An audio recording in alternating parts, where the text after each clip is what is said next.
Good afternoon to our professor, Engineer Edgar Tabel. We are from Group 3 of PSOSEC Class 2023-01, Class Magiting. And we are here to report our performance task on your subject, Geotechnical Hazards Assessment and Mapping, and the result of our hazard assessment using the Hazard Hunter PH application. Shown on the screen are the group members. We have 2 from Fire and 8 from the Philippine National Police.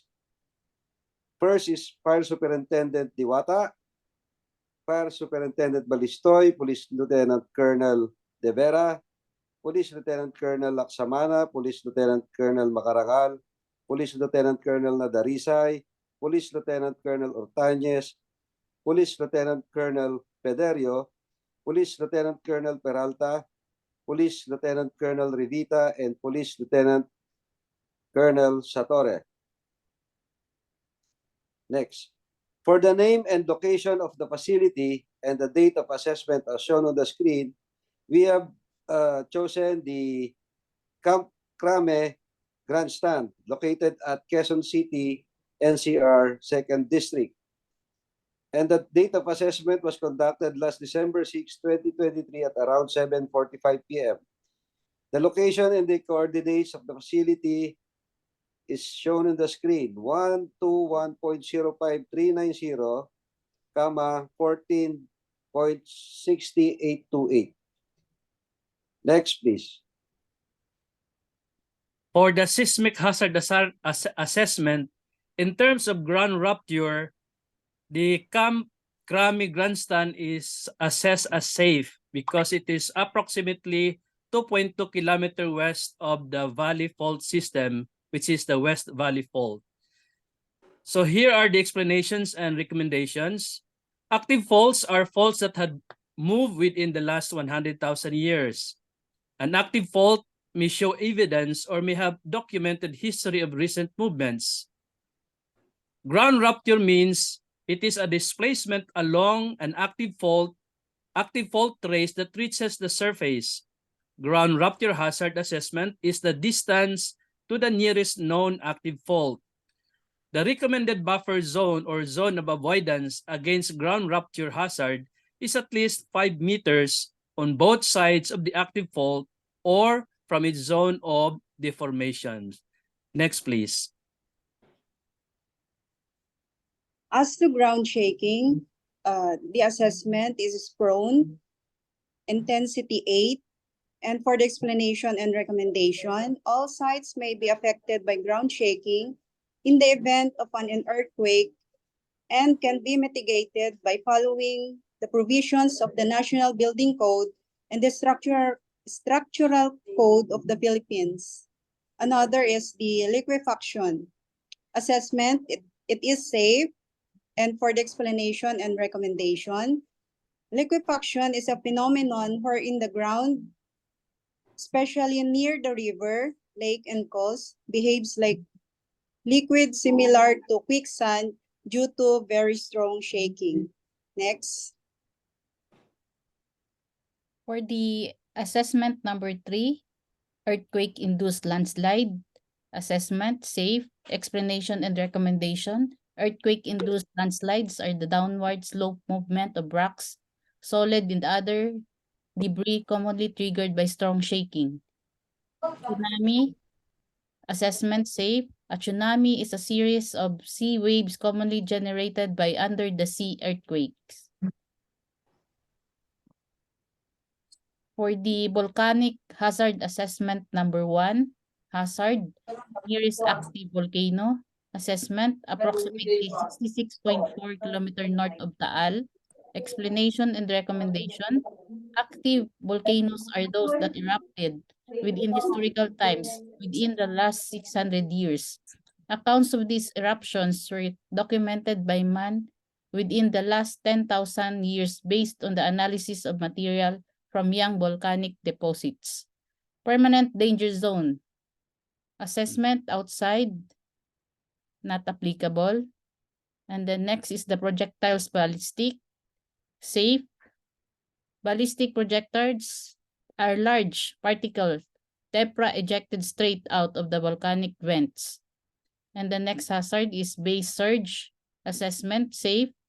Explanation and recommendation. Base surge is a special class of pyroclastic density current that are mobile and water vapor-rich pyroclastic surges.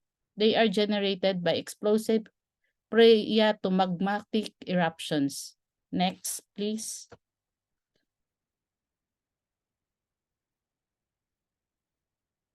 For the volcanic hazard assessment 2, for the hazard, volcanic tsunami, and it is assessed as safe.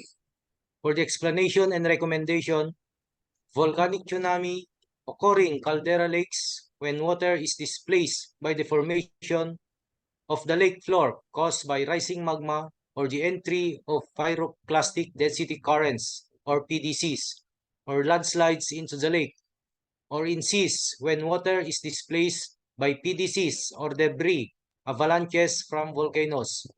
Such tsunamis are unlike those generated by large magnitude offshore earthquakes, which are long period waves generated by fault displacement or the formation of the seafloor. And then for the ashfall, under the assessment, it is prone.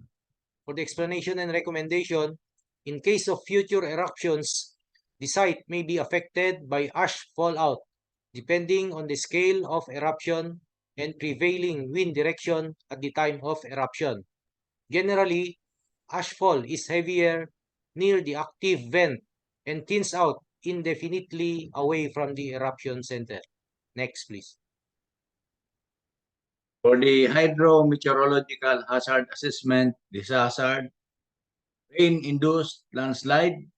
For the assessment, low susceptibility, no identified landslides. For the explanation and recommendation, areas with low susceptibility to rain-induced landslides are gently sloping areas with no identified landslides. Implementation of appropriate mitigation measures as deemed necessary by project engineers and LGU building officials is recommended for landslide susceptible areas.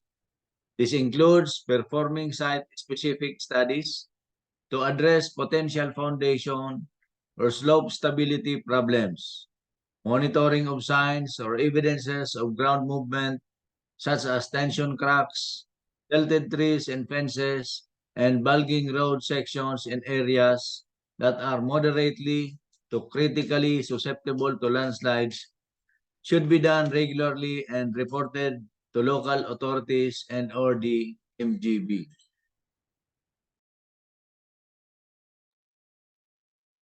For another hydrometeorological hazard assessment, which is the severe wind, for the assessment, 117.1 to 220 km per hour. This is 20-year return period. And 117.1 to 220 km per hour. And the 500-year return period. For the explanation and recommendation, the regional severe wind hazard map represent the 3-second peak gust wind speed measured at 10-meter height over open and flat terrain. This does not take into account the local factors such as topography, terrain roughness, and shielding from neighboring structures. Also, the regional severe wind hazard expressed in terms of return period of tropical cyclone winds. Return period means the repeat interval or the estimate of likelihood and severity of severe wind event. And the return periods are then translated into annual exceedance probabilities, which are the chance that a given severe wind hazard level will be equaled or exceeded in a year. At higher return periods, the wind speeds are stronger but are less frequent at lower return periods. The wind speeds are less intense but are frequent. The regional severe wind hazard maps are used to update the wind zoning map of the Philippines and as a reference in designing building structure for those areas identified as high risk to wind damage. Building codes regulation must be strictly implemented to mitigate severe wind risk.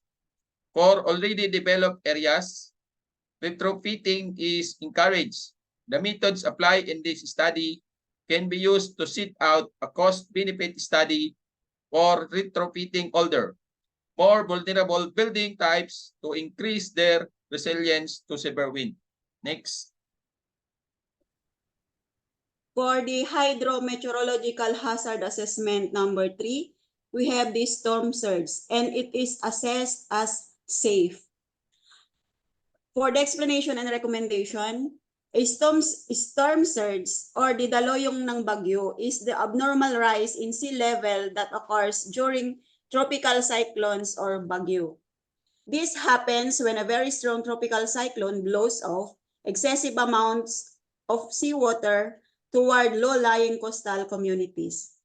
It is catastrophic and life-threatening because a storm surge can cause massive inland flooding, sometimes in unimaginable heights, and it is even more dangerous when the storm surge coincides with high tide. For storm surge-prone communities, the most important considerations are the following. First, the strength of the tropical cyclone, the height of the surge, and last, if the community is located in a low-lying areas. Next.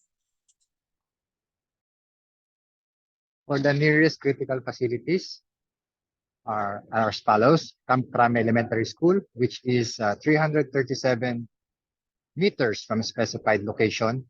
Camp Crame High School, which has a distance of 339 meters from specified location. Green Hills Health Center, a government health facility, which has a distance of 348 meters from specified location. Also, Cardinal Santos Medical Center, a private health facility, has a 1.4 kilometer distance from specified location. EDSA QC, or the 4th District, a primary road network, has a 219 meters distance from specified location. And Boni Serrano Avenue, a secondary road network, which has a 303 meters distance from specified location.